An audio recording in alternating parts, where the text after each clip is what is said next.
દરેક વિદ્યાર્થી મિત્રોનું યુનિક એકેડમીમાં હાર્દિક સ્વાગત છે. ફરીવાર આપણે લોજિકલ રિઝનિંગના ટૉપિક સાથે અને આજે આપણો ટૉપિક છે ક્રમ કસોટી. બરાબર, ક્રમ કે સ્થાનના રિલેટેડ આપણને લોજિકલ રિઝનિંગના ક્વેશ્ચનો પૂછાય છે અને આપણો સિલેબસમાં પણ છે જ. લેટેસ્ટની બધી ગવર્મેન્ટ એક્ઝામમાં લોજિકલ રિઝનિંગના આ સિલેબસ છે આપણો. બરાબર, અને મેં વિડીયો પણ એ જ ટૉપિક પર બનાવી રહી છું કે જે દરેક કોમ્પિટિટિવ એક્ઝામમાં તમને સિલેબસ કવર થઈ જાય. તો દરેક વિડીયો ઇમ્પોર્ટન્ટ યુઝફુલ છે, એટલે જોતા રહેજો તમે. બરાબર, હવે આપણે લોજિકલ રિઝનિંગના ક્રમ કસોટી અને સ્થાનના રિલેટેડ કેવા ક્વેશ્ચનો પૂછાય છે અને લાસ્ટ યરમાં કેવા ક્વેશ્ચનો પૂછાયા છે બધા ગવર્મેન્ટ કોમ્પિટિટિવ એક્ઝામમાં અને આવનારી એક્ઝામમાં કેવી રીતે પૂછાઈ શકે છે. તો આપણે ક્વેશ્ચન સોલ્વ કરીએ એટલે તમને ધીરે ધીરે સમજ પડશે. જે ન્યૂ સ્ટુડન્ટ છે એમને થોડું વધારે ફોકસની જરૂરત છે અને ઓલ્ડ સ્ટુડન્ટ છે એમને તો એક્સપિરિયન્સ હોય છે થોડો ઘણો. બરાબર, છતાં પણ આપણે પ્રિપરેશન તો દરેક માટે ઇમ્પોર્ટન્ટ છે. ચલો હવે એક સ્ટાર્ટ કરીએ આપણે. એક હરોળમાં એક વ્યક્તિનો ક્રમ ડાબી બાજુથી 13મો. શું કીધું છે હવે અહીં કે એક હરોળમાં એક વ્યક્તિનો ક્રમ ડાબી બાજુથી 13મો અને જમણી બાજુથી 18મો છે. તો આ હરોળમાં કુલ કેટલી વ્યક્તિ હશે? હવે આપણને અહીંયા શું કીધું છે કે ક્રમ કસોટીના સ્થાનમાં ડાબી બાજુથી 13મો છે અને જમણી બાજુથી 18મો છે. બરાબર, આપણને બંને બાજુથી આપી દીધું છે. તો આપણે તો શું શોધવાનું છે? કુલ વ્યક્તિ શોધવાનું છે. ચલો હવે આપણે મેં અહીં લાઇનિંગ કરી છે, આ સમજી લો કુલ શું છે આપણી હરોળ છે. હવે વ્યક્તિનો શું છે? ડાબી બાજુથી 13મો અને જમણી બાજુથી 18મો. તો આપણે શું કરવાનું છે? કુલ શોધવાનું છે. તો કુલ શોધવા માટે આપણે શું કરશું? વ્યક્તિની ડાબી બાજુથી ટોટલ 12, એક માઇનસ કરવા જવાનું, કેમ કે એ વ્યક્તિ પોતે પણ હશે. તો એ વ્યક્તિને જો તમે આમાં ઇન્વોલ્વ કરી લેશો તો તમારી ગણતરી ડબલ થતી જશે. બરાબર, એ વ્યક્તિ પોતે ગણશો તો ડાબી બાજુથી ટોટલ 13 હોય તો આપણે એક માઇનસ કરવાનું, કેમ કે વ્યક્તિ પોતે પણ ગણાશે એટલે 12. જમણી બાજુથી 18મો, તો વ્યક્તિને જમણી બાજુથી 18 છે તો એક માઇનસ કરો, 17 થયા. અને હવે વ્યક્તિ પોતે 1 એટલે ટોટલ કરો 7, 8, 9 ને 1 10 ને 1 ને 1 2 ને 1 3, ટોટલ કેટલા? 30. બરાબર, હંમેશા યાદ રાખજો કે ડાબી બાજુથી જેટલી સંખ્યા આપો એમાંથી એક માઇનસ કરવાનું અને જમણી બાજુથી જેટલી આપે, કેમ કે એ વ્યક્તિને તમે જો આમાં 13 અને 18 ગણશો તો શું થઈ જશે? તમારી જે ગણતરી હશે તે ડબલ થતી જશે. બરાબર, તમારે આંકડો મળશે નહીં. અને પછી વ્યક્તિ પોતે હશે એટલે ટોટલ આ ત્રણ રકમનો સરળ કરો એટલે કુલ વ્યક્તિ કેટલા? 30. આવી ગયો આપણો આન્સર. એકદમ ઇઝી છે. ફક્ત 13 હોય તો 12 કરી દીધું અને 18 હોય તો 17. એક્ઝામમાં થોડી સ્પીડમાં ગણવાનું હોય છે. તો આ સમજૂતી માટે થોડું મેં તમને લાઇનિંગ કરી છે કે વ્યક્તિ જમણી બાજુથી 13 અને ડાબી બાજુથી ડાબી બાજુથી 13 અને જમણી બાજુથી 18 છે અને વ્યક્તિ પોતે હશે. તો વ્યક્તિને જો તમે બંનેમાં ઇન્વોલ્વ કરતા જશો તો શું થશે? 2 સ્ટુડન્ટ વધારે થઈ જશે. બરાબર, હવે આપણે બીજો ક્વેશ્ચન જોઈએ. એક હરોળમાં આરવનો ક્રમ બંને બાજુથી 21મો છે, તો હરોળમાં કુલ વ્યક્તિ કેટલી હોય? હવે જો આ ક્વેશ્ચનમાં ડાબી બાજુ અને જમણી બાજુ આપ્યું હતું અને અહીં બંને બાજુથી 21માં આપ્યો છે આપણને.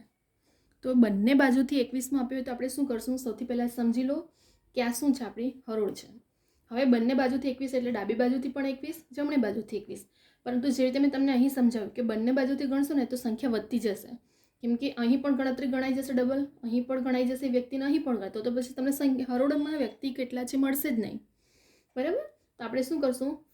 એ જ પ્રમાણે ટ્રીક. આરવની ડાબી બાજુથી 21 હોય તો 20 કરી દો, જમણી બાજુથી પણ 21 જ હોવાનું તો એને પણ 20 કરી દો અને આરવ પોતે 1. હવે ટોટલ સરવાળો કરો, 20 + 20 + 1 41 આન્સર આવી જશે તમારો.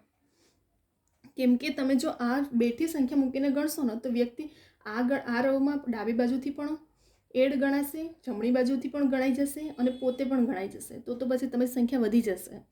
બરાબર, તો આપણે શું કરશું? ડાબી બાજુથી, કેમ કે વ્યક્તિ પોતે પણ છે એટલા માટે ડાબી બાજુથી 20, જમણી બાજુથી 20 અને ટોટલ એટલે 41. આન્સર આપણો આવી ગયો. હવે આપણે ત્રીજો ક્વેશ્ચન જોઈશું. એક વર્ગમાં આરવનું સ્થાન ડાબી બાજુથી 7મું અને જમણી બાજુથી 26, તો વર્ગમાં કુલ વિદ્યાર્થી. હવે અહીં આપણને શું કીધું છે કે ડાબી બાજુથી 7મું છે અને જમણી બાજુથી 26મો છે. તો શું મેં તમને જે રીતે સમજાવ્યું કે આરવની ગણતરી ડાબી બાજુ જમણી બાજુ ગણવા જશો તો શું થશે? બેવડા જશે.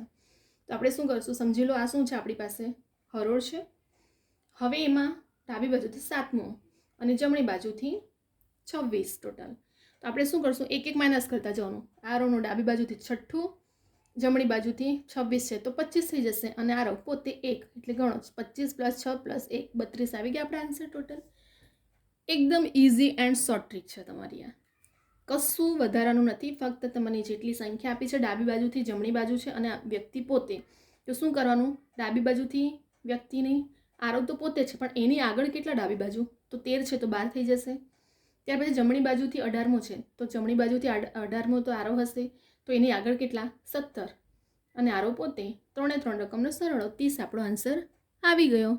એવી જ રીતે બીજા ક્વેશ્ચનમાં કે બંને બાજુથી આરોનો ક્રમ 21મો હતો તો એના આગળ કેટલા હશે 20, એની પાછળ કેટલા હશે 20, અને આરો પોતે તો 20 + 20 + 1 41 આવી ગયો આપણો આન્સર. એવી જ રીતે આપણું ત્રીજું ક્વેશ્ચન. હવે ત્રીજો ક્વેશ્ચનમાં શું હતું આપણું કે એક વર્ગમાં આરવ સ્થાન ડાબી બાજુથી 7મો અને જમણી બાજુથી 26, એટલે કે આરવનું સ્થાન ડાબી બાજુમાં 7મું, તો 7મું છે એ આરવ છે, એના આગળ ટોટલ 6, જમણી બાજુથી 26મો છે તો એની આગળ જમણી બાજુ કેટલા ટોટલ 25, અને આરવ પોતે 25 + 6 + 1 32 આવી ગયો આપણો આન્સર. એકદમ ઇઝી એન્ડ શોર્ટ ટ્રીક, આના કરતાં બીજી કશી નથી. બરાબર, તો તમને આ 3 ક્વેશ્ચનમાં સમજ પડી ગઈ હશે. હવે ક્રમ કસોટીના અને સ્થાનના રિલેટેડ એવું નથી કે આ જ ક્વેશ્ચન, હજી વધારાના પણ વિડીયો બનાવીશ.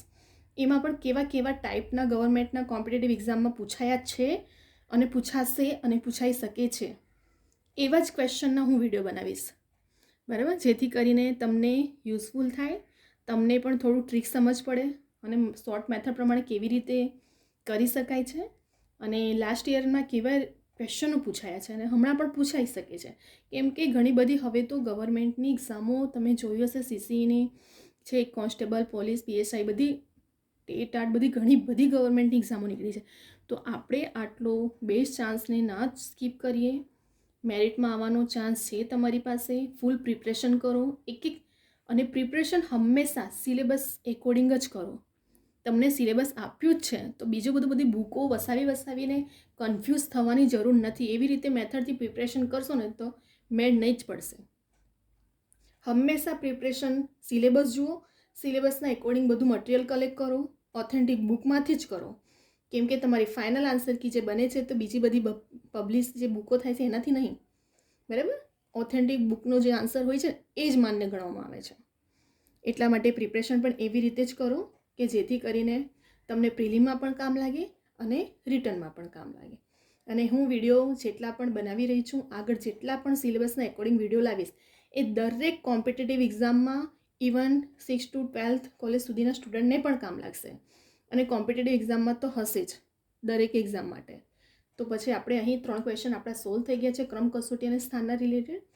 હવે આપણે બીજા બધા પણ એવા ક્વેશ્ચનો સોલ્વ કરશું જે ક્રમ કસોટી અને સ્થાનના હશે. બરાબર, અહીં આપણે વિડીયોને સ્ટોપ કરીએ છીએ અને હવે આપણે બીજા ક્વેશ્ચનો લઈને આવશું. જો ઘણા બધા સ્ટુડન્ટો છે જે વિડીયો જોઈ રહ્યા છે તો જરા તમે જુઓ છો તો લાઈક કરો, સબસ્ક્રાઈબ કરો, કમેન્ટ કરો અને બીજા બધા સ્ટુડન્ટને પણ શેર કરો, જેથી કરીને દરેક સ્ટુડન્ટ સુધી આ વિડીયો પહોંચે, દરેક સ્ટુડન્ટને આ શોર્ટ ટ્રીક ખબર પડે. બરાબર, જૂનાને થોડો એક્સપિરિયન્સ હોય છે પરંતુ જે ઓલ્ડ અને ન્યૂ હમણાં જે પ્રિપરેશન સ્ટાર્ટ કરી રહ્યા છે એમના માટે બહુ જ યુઝફુલ છે. અને એમ તો દરેક સ્ટુડન્ટ માટે યુઝફુલ આ શોર્ટ ટ્રીક છે, કેમ કે મેરિટમાં આવવા માટે કેટલાક સ્ટુડન્ટ ઘણા પોઈન્ટોથી રહી ગયા છે. તો આ વખતે જો નેક્સ્ટ વખત તમને ચાન્સ, બેટર લક મળતું હોય તો આપણે કમ્પ્લીટલી પ્રિપરેશન કરીએ અને આપણો માર્ક્સ ના જાય તેનું આપણે થોડું ધ્યાન રાખીએ. બરાબર, તો દરેક સ્ટુડન્ટ, વિદ્યાર્થી મિત્રોને આ વિડીયો શેર કરો, લાઈક કરો, કમેન્ટ પણ કરો. અને મારી કવિતા યુનિક એકેડમી નામની ઇન્સ્ટાગ્રામની આઈડી પણ છે. જો તમને કંઈ કન્ફ્યુઝન હોય, તમને કંઈ ક્વેરી હોય કે કંઈ ક્વેશ્ચન હોય એક્ઝામના રિલેટેડ તો તમે મને મેસેજમાં કરી શકો છો, પૂછી શકો છો. બરાબર, તમને આન્સર મળશે. તો અહીં આપણે કમ્પ્લીટલી અહીં થઈ ગયું છે આપણું આ 3 ક્વેશ્ચન. હવે આપણે નેક્સ્ટ વિડીયો લોજિકલ રિઝનિંગને લઈને આવશું. બરાબર, હવે આપણે બીજા વિડીયો સાથે અહીં સ્ટોપ કરીએ છીએ.